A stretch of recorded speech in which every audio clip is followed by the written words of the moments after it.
Eds natin ha, ayan na. Kasagutan kasi marami nagme-message sa akin. Kalingap Edo, as in bigyan mo ng reaction to Teacher M pero hindi ko pinapansin. Sabi ko, nonsense. Hindi ko papansinin yan kasi I know Kalingap Edo so well and I really don't know you kung sino ka, di ba? Now I know and it's very clear na wala pong girlfriend ang Kalingap Edo maliban sa bibiyansi natin. Yung ganun ba? Kasi napaka-ano mo napaka-simple mo na kumbaga sa ay hangaan ka sana ng iba, di ba? Parang ganun. Yung nais kong mayroon kang mahawaan sa iyong kabaitan, sa iyong prinsipyo sa buhay na talagang matatag, yung iyong paninindigan. Yung ganun, parang self-defense ka lang, yung ganun, yung parang tumatayo ka ng sarili, yung ganun.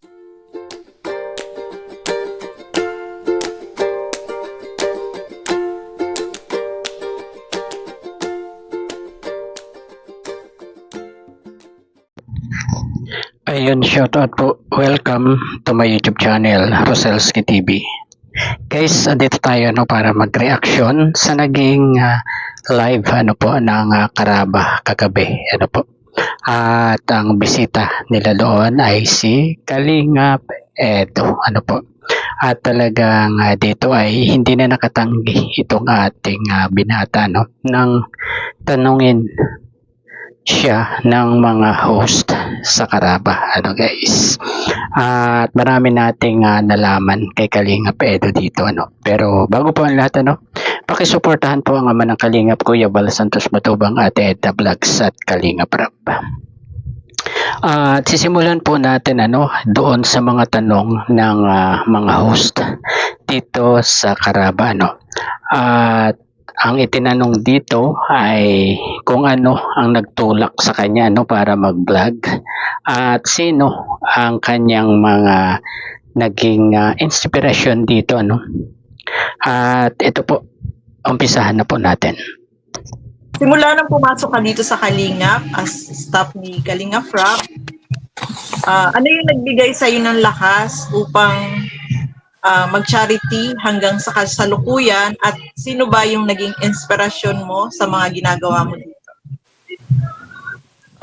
Yan po. Nagtulak sa akin. Actually, sila rin po. Sila Kalingap Rab din. At kasi syempre nung simula madami naman na pong pumapasok na Kalingap partners. Yun nga,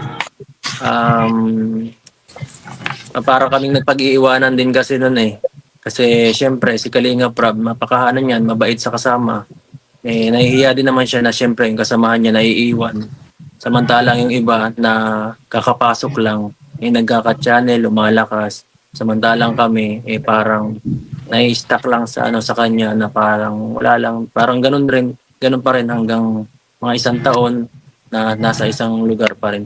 Samantalang yung iba, mabilisan pagpasok agad ng Kalingap partners, diretso na agad as a vlogger kay Kuya Bal. So, yun po, sila Kalingap Rab din at sila Kuya Bal din talaga sa amin, nag-push. At saka isa pa, syempre, mas marami kami ding exposure sa channel ni Kalingap Rab. Mas, hindi naman po sa may konting may parang konting fame din tayo na nakuha mula sa channel niya. Kaya mas maganda rin na makaano rin tayo na gamitin din natin yun sa ating sa pagbablog.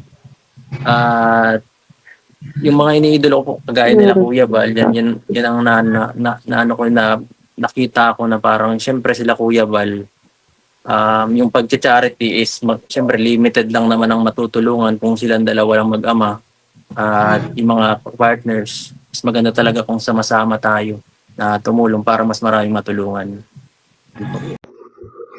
At ayun guys, talaga palang si Kalingap Rab na rin at si Kuya Val ang nagtulak kay Kalingap Edo para mag-vlog kasi siguro nanghihinayang itong sina Kuya Val at siguro nakitaan din ng potensyal itong si Kalingap Edo para mag-charity kaya pinayagan nilang mag-vlog itong si Kalingap Edo, ano. At ang susunod po na tanong kay Kalingap Edo ay kung gaano kamahal ni Kalingap Edo itong Kalingap, ano po. Ito po. Diretso na po natin. Siyempre, hindi mo iiwan yung gaano mo kamahal ang Saan Kalingap. ka loyal daw? Ito ba ay hindi mo Sa Kalingap. hindi mo iiwan pagdating ng panahon na ikaw ay yung nakamit mo na nga ang magandang buhay, di ba? Pero siyempre, pagdating ng panahon, wala kang balak kaya na iiwan. Either na tiyuhin o kamag-anak yung yung inyong iniidolo ngayon. Opo. Siyempre, mahirap pagsabi na di alis ng saka magsalita ng tapos kahit sabihin pa natin kamag-anak ko hindi. Sa akin lang, basta hindi magbago yung nakikita, yung hinangaan ko dun sa mag-ama na siyempre simulat sa pool nung nasa nasa mababang sa hindi pa ganun kasikat si Rob, hindi pa ganun kasikat si Kuya Bal, ay hindi magbago. Yung which means yung kanilang pagtulong sa mga tao, yung kanilang talagang sincerity nila sa pagtulong, hindi magbago, hindi rin mananatili siyempre tayo dun. Kasi yun na nagustuhan ko dun sa Magamay. Dun talaga ako sumalo dun sa kanila. Simula nung na rin ako, darang nahulog na rin ako dun sa kanilang ginagawa habang tumatagal. Kasi nung una talaga parang feel ko parang stepping stone lang, makuha lang ako ng konting pondo bago ako magtrabaho sa ibang lugar. Hindi ko naman nakalain na magiging ganito kaganda yung oportunidad. Siyempre nung una, nung 100,000 pa lang si Kalingap Rob, nung sinamahan ko siya, hindi ko in-expect na mangyayari to lahat. At yun nga, simula nung lumakas si Kalingap Rob, parang feel ko ay ang ganda pala nito. Ang ganda pala ng ginagawa natin. Hindi lang siyempre para sa amin. Lalo na dun sa mga ibang tao na tutulungan natin, nakakatuwa, nakakataba ng puso. At grabe, kahit anong mangyari, kahit anong gawin ni Rob, suportado ko siya basta walang magbago sa nangyayari. Dire-diretso lang tayo sa pagtulong. Kalingap Edo, hindi tahasan niyang sinabi na hindi siya aalis sa Kalingap, pero sabi niya hanggat hindi nagbabago itong si Kuya Val at si Kalingap Rob do sa pagtulong ay andan dyan siya at nakasupport kay Kalingap Rob at kay Kuya Val. Grabe At ang susunod po na tanong naman kay Kalingap Edo ay di ba maraming nambabas kay Kalingap Edo dati pa At ang tanong nila ay paano na-manage ni Kalingap Edo yung mga nangbabash sa kanya, yung mga bashers niya. Ito po, pagpatuloy na po natin. So dito tayo kay Kalingap Edo. So lahat naman tayo, Papa Eds, di ba? Dumaan talaga ng mga ganun. Kami nga din dito sa Karabad, dumaan din ng mga pangbabash. So we all know na si Kalingap Edo, dumaan din ng ganun. Tama ba ako, Kalingap Edo? Opo. Yes, oo. Paano mo na-handle ito? Paano mo siya na-handle, na-manage, na malagpasan itong mga pangbabas? Kasi, grabe, ako nung mga time na yun, halos hindi ako makatulog eh. Di ba? So, gusto namin malaman kay Kalingap Edo kung paano niya hinahandle ang mga gantong bagay. Ano kaya handle ang bashing? Ewan Yes. ko pero nung una ko, mahirap. Siyempre nung mga part ng naging lab team ko sila Reyna, kasi doon na dumalakas talaga ang Kalingap eh. Kasi doon na talaga nagsimula yung pinaka parang lab team na klase. Pero mali naman yung parang lang kami na Reyna. Parang brotherly love lang ang nangyari doon dapat talaga. Doon nga, parang pagka pinag-iwalay, doon talaga sobrang nangyari yung sobrang bashing sa akin kahit wala naman akong ginagawa. At yun, parang doon nagsimula yung mga toxic na fan base simula nung kay Reyna. Yun, mga pagka may ganun klaseng mga fans, wala ka namang control din sa mga ganyan eh. So, ang pinaka magagawa mo lang talaga yan is umiwas ka. Para kung makakaiwas sa mga ganyan, minsan tinitikal ko talaga yung ano ko, yung mga social media account ko para wala na talaga akong mabasa. Pero ano na pa rin naman tayo, prone pa rin tayo kasi may YouTube pa. So at least doon lang ako makabasa sa comment section.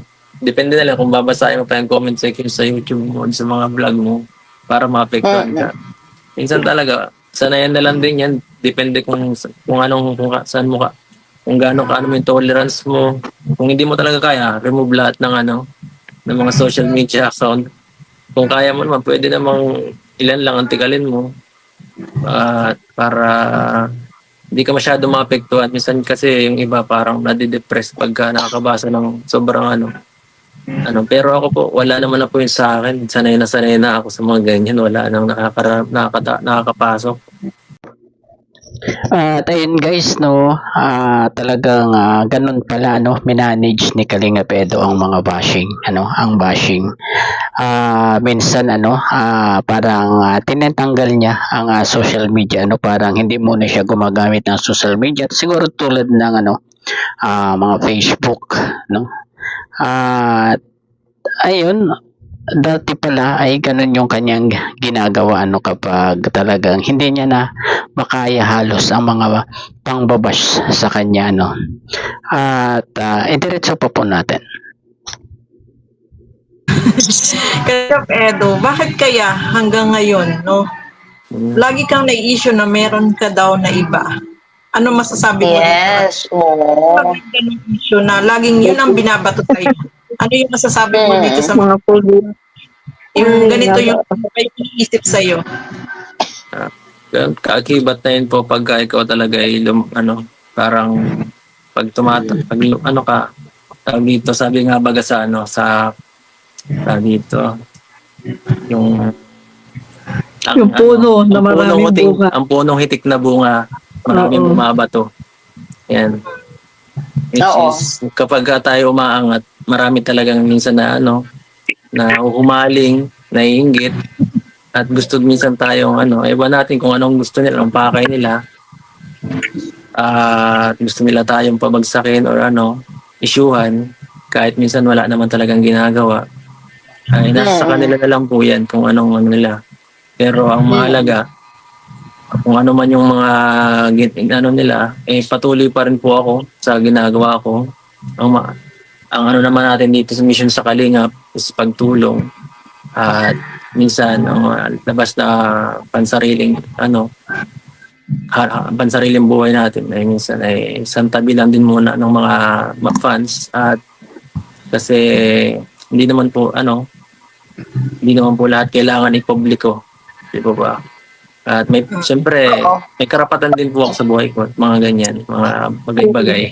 Hindi na kailangan, minsan alamin ng mga viewers. At yan. Minsan kasi ang pangit yung sobrang public ng buhay mo, nakaka-stress din po baga. Minsan nga yung mga pamilya ko, hindi ko na pinapakita kasi ayoko na ma-stress sila sa mga bagay-bagay. At hindi na sila mamroblema. Yun po. Tama. Oo. Ikaw, sis Gandang Emmy, agree? Yes, agree ako sa sinabi ni Kalinga Edo. Kasi kapag mga personal na about sa personal life mo, mas maganda talaga yung privacy.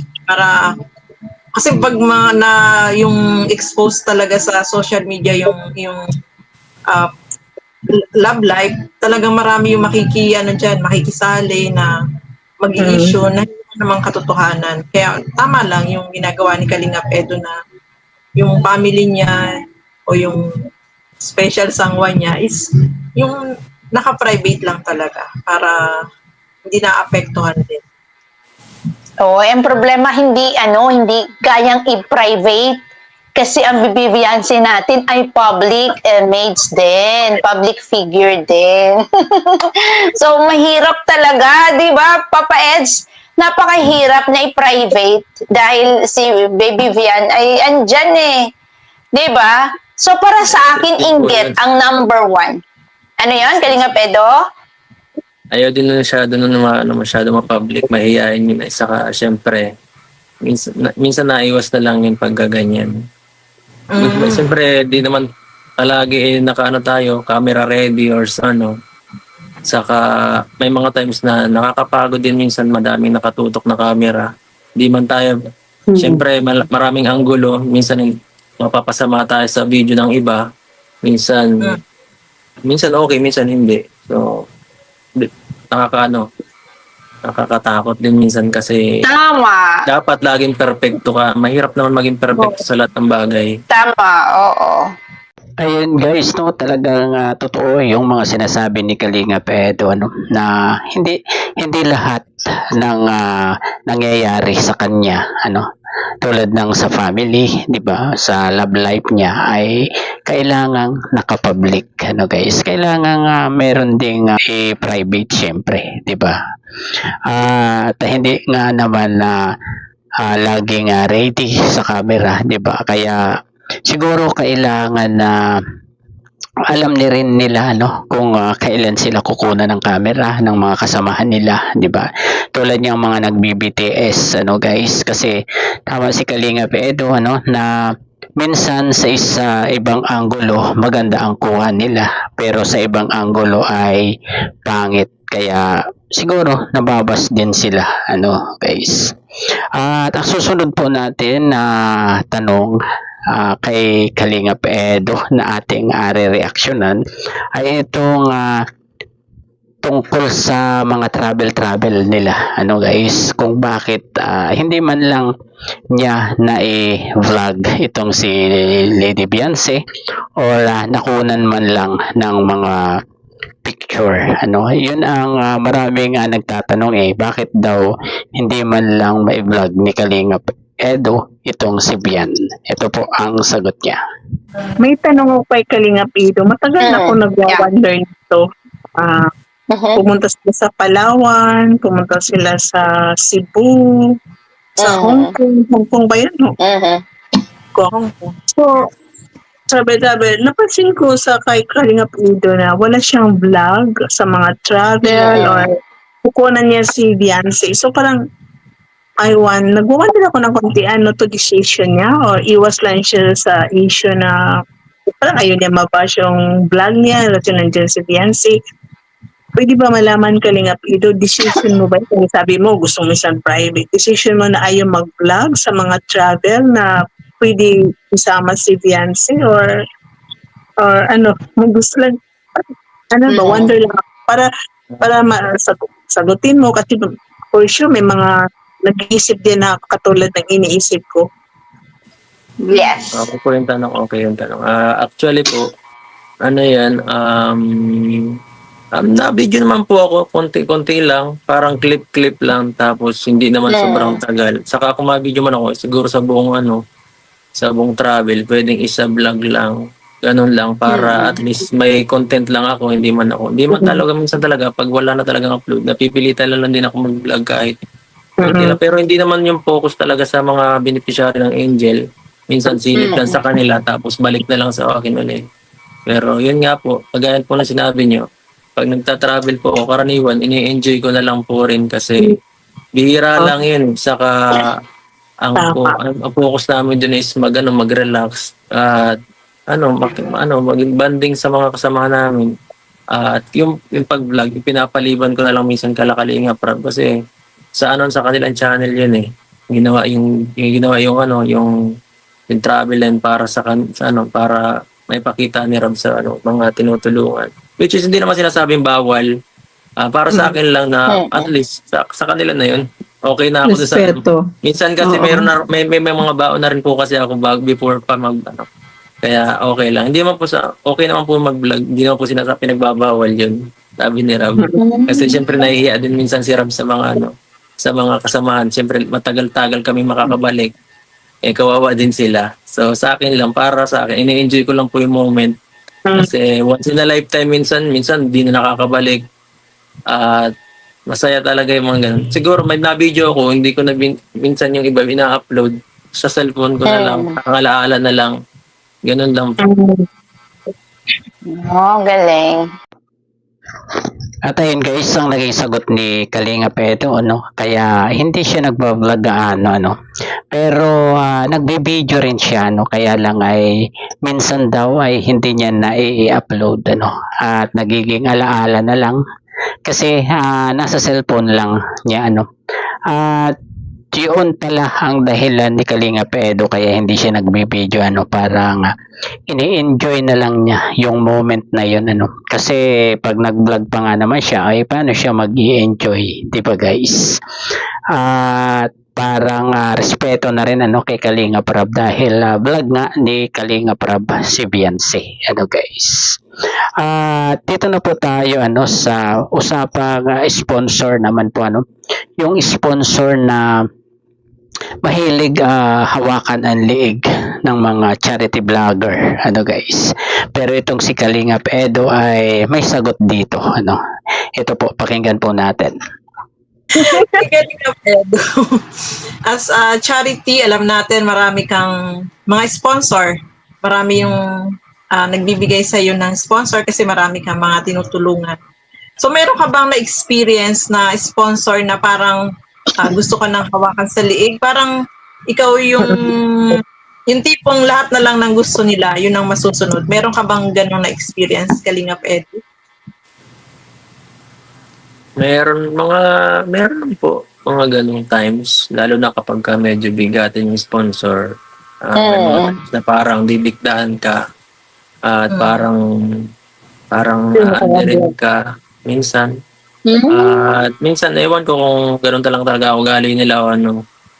Pero, syempre, tayo dito ay, ano naman, kahit pa paano ay may paninindigan, may ano tayo dito, may prinsipyo. At alam natin kung anong tama at sa mali. Akin ay, hindi naman ako masyadong naapektuhan sa mga ganong klaseng ano. Kasi, sa akin, kung ano, pag medyo nagiging diktador na ang ating ano, mga nagpapaabot ng tulong, minsan lumalayo na lang ako ng kaunti-unti o kaya pinagsasabihin ko rin sila ng pinapaliwanag na ano po kahit ano na ito ay sa aking ano sa akin sa mga ano sa mga viewers channel natin to, hindi na naman po sa ano hindi tayo pwedeng ano magpa-take over kasi may parang may sinusunod din akong ano na tawag dito. Sinusunod ko rin yung siyempre paglingap saka yung mga rules sa kalingap na mas na sinasabi ba nila magpa-control sa sponsor. Siyempre sanay na tayo may mga ganong ano na ring instance kalarab kaya medyo aware na ako na minsan di talaga may iwasan may mga ganong ano na pagka parang minsan sisilawin ka sa pera at minsan ay hahawakan ka sa leg pero ganun pa man mas mananaig yung pagiging kalingap natin yung pagtulong kaysa sa mga ganong bagay at kahit sa akin naman okay naman ako sa sa aking channel at kahit ganun pa yung kalaki yung ino-offer nila ano naman ako, ang mahalaga ay ako, kontento ako sa mga meron ako ngayon at mananatiling gano'n hanggang sa uli. Yun po. Yun, ganda, oo.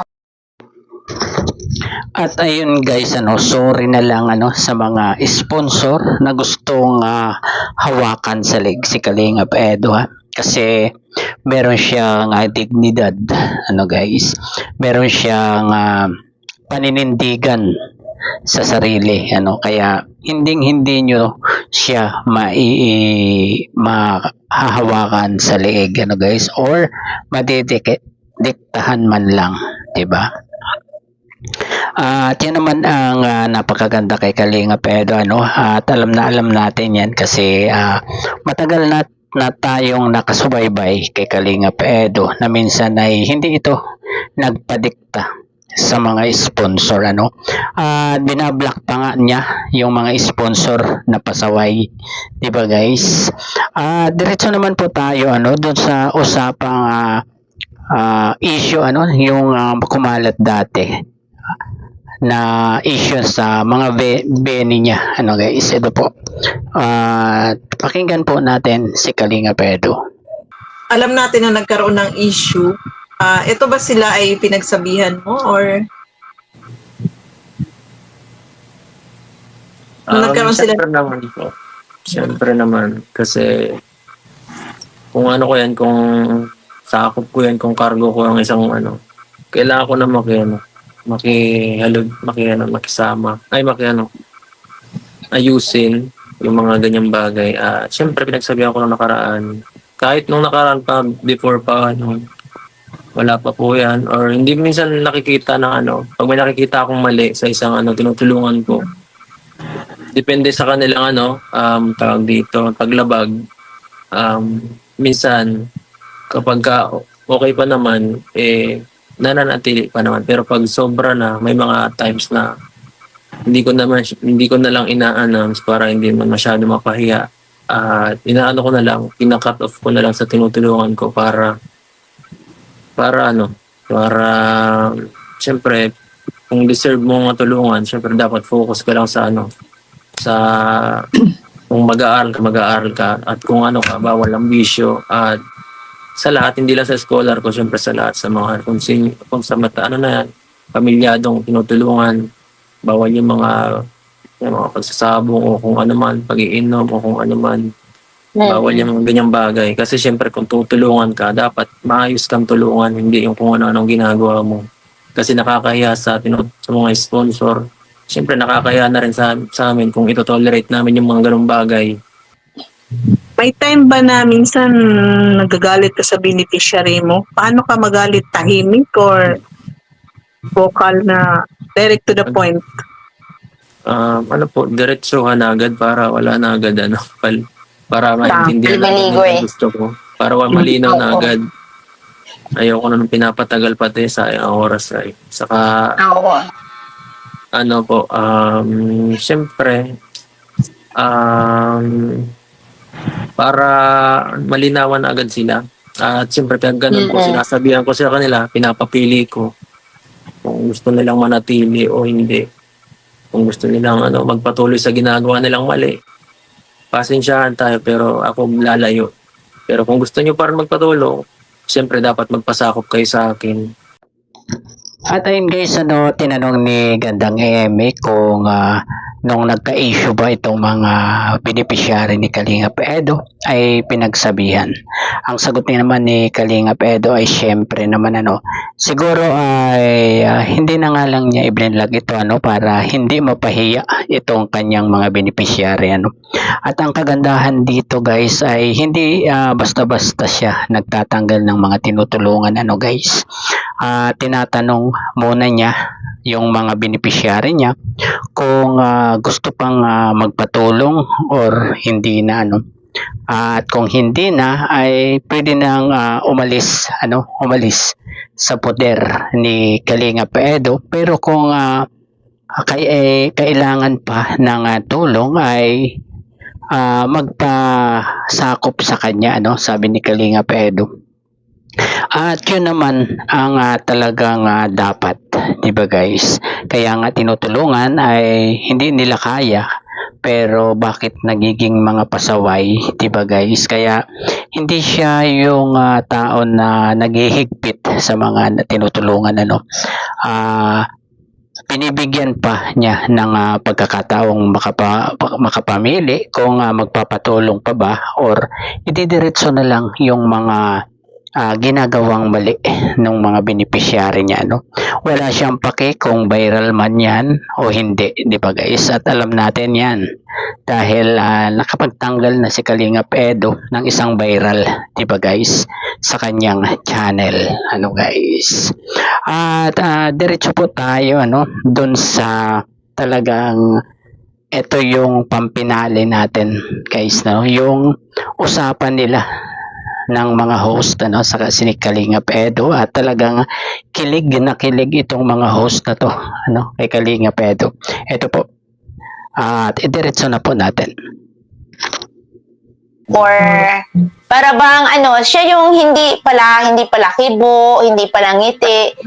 But nowadays, napapansin ko na si Kalingap Edo madali na siyang i-approach, happy, smiling face, parang sobra siyang inspired. Is it because of Baby Viancy natin. Sorry to ask. Pero gusto lang namin malaman talaga ang totoo ha. Curious lang kami kasi ang laki ng pinagbago ni Kalingap Edo talaga. You look younger, you look more handsome. Tapos basta iba ang dating ng Kalingap Edo ngayon. Ibang-iba kaysa noon. Kung napapansin kasi na pinag-uusapan namin dito sa Karaba, ang laki na pinagbago ni Kalingap Edo, mas lalo siyang pumogi, bumata.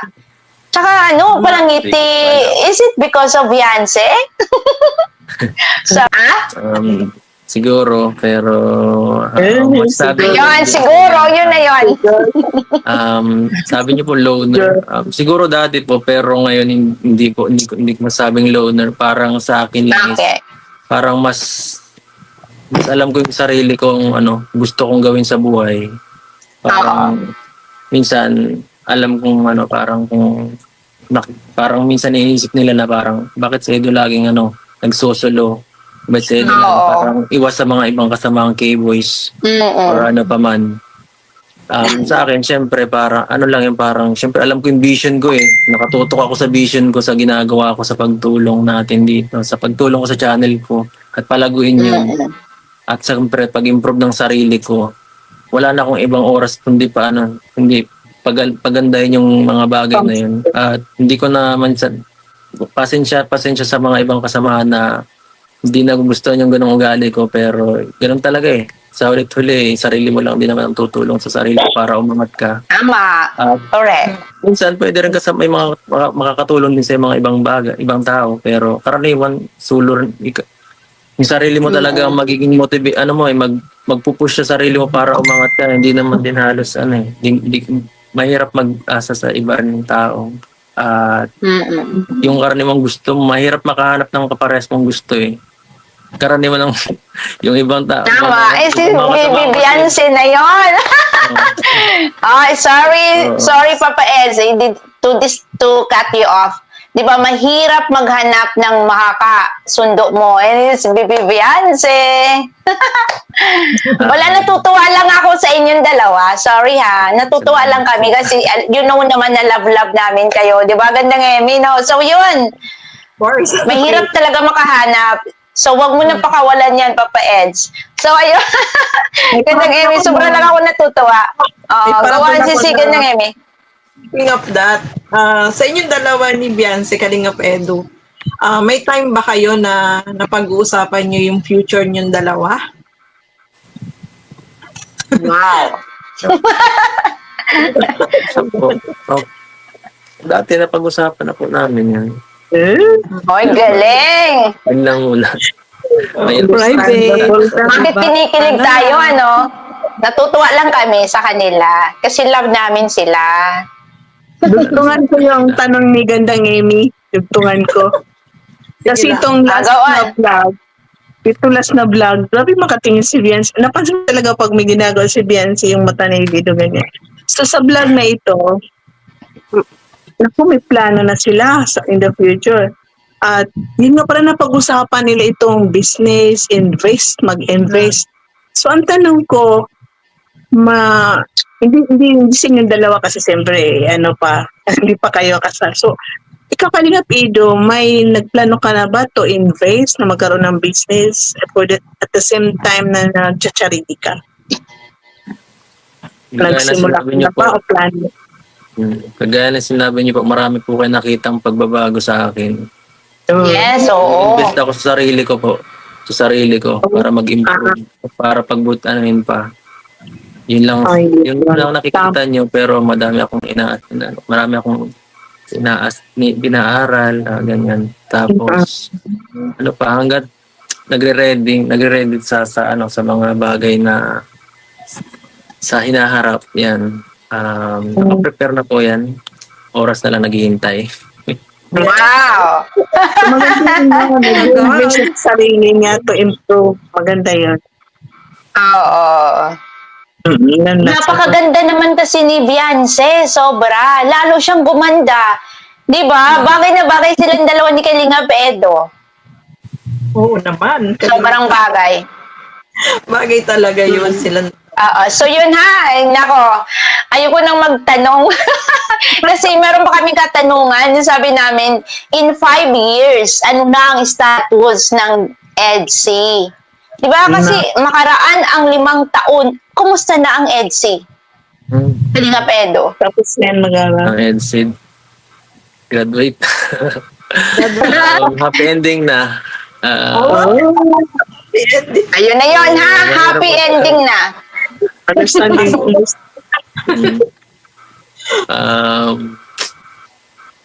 Mahirap magsabi. Basta, matagal kasing panahon yan eh.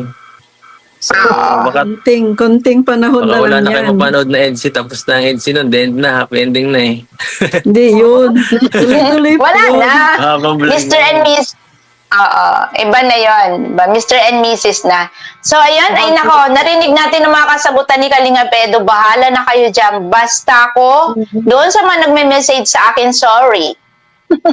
Sorry, not sorry. Diba? Kasi, ayun, talagang ini-insist nila na si Kalinga Pedo may girlfriend daw talaga. So, ito, narinig niyo mga kasagutan dito sa live, Mrs. Darlene, at nandito ang mga kalinawan. So, kaya nga hindi ko sila pinapatulan kasi we know Kalinga Edo. We know him personally, di ba? Eh, yung mga naninira kay Kalinga Edo, we didn't even know them and we haven't met them, di ba? So, hindi ako naniwala sa kanila. So, ayun, ako satisfied sa mga katanungan at kasagutan. Yes naman, teacher, and it is because of PNC. Siyempre, yung pagbabago ni Kalinga Edo ay malaking kinalaman dyan, itong si Lady PNC. At talagang si Kalinga Edo ay lahat na lang ay nagbago sa kanya. Yung pagiging pikunin niya dati, di ba guys, ay ngayon ay medyo mapasensyoso na siya, di ba guys? At nagiging palangiti na rin itong si Kalinga Edo, At ang maganda doon guys, ay talagang oras na lang daw, ang hinihintay natin, guys. At handang-handa na ang ating Kalinga Edo, May mga pinaplano na rin siyang mga business, di ba guys?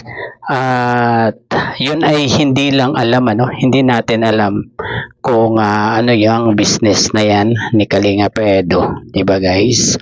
At ayun, hanggang dito na lamang po ang ating pagre-reaction dito sa naging live ng Karaba, na ang bisita niya ay si Kalinga Edo at si Roda Mix Vlogs, At hanggang dito na lamang po. Bye-bye. God bless po sa lahat. Peace.